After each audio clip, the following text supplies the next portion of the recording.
আপনি কি প্রতিদিন ডিম খান? তাহলে এই ভিডিওটা শেষ পর্যন্ত দেখতেই হবে, কারণ ডিম খাওয়ার পরে কিছু খাবার যদি আপনি খান তাহলে সেটা আপনার শরীরের জন্য বিষের মতো কাজ করতে পারে। আজ আমি বলবো সেই 8টি খাবারের কথা যেগুলো ডিমের সাথে বা ডিম খাওয়ার পরে একদমই খাওয়া উচিত না। দুধ। ডিম খাওয়ার পরে দুধ খেলে অনেক সময় হজমের সমস্যা হয়, গ্যাস, অস্বস্তি, এমনকি স্কিন সমস্যা পর্যন্ত হতে পারে।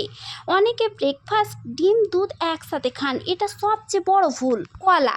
ডিম ও কলা হজম ধীর হয়ে যায়, পেট ফাঁপা, গ্যাস হতে পারে।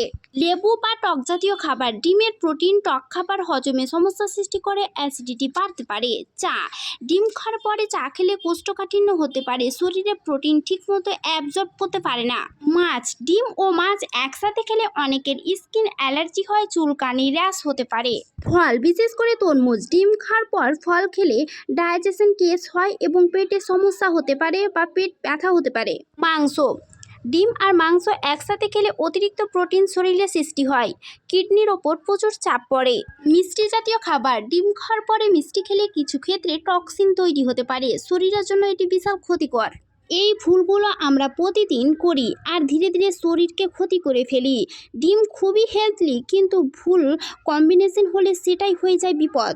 ভিডিওটি ভালো লাগলে একটা লাইক দিন আর এমন হেলথ টিপস ভিডিও পেতে অবশ্যই চ্যানেলটা সাবস্ক্রাইব করে রাখুন। আপনি কি এই ভুলগুলো করতেন? অবশ্যই কমেন্টে লিখে জানাবেন।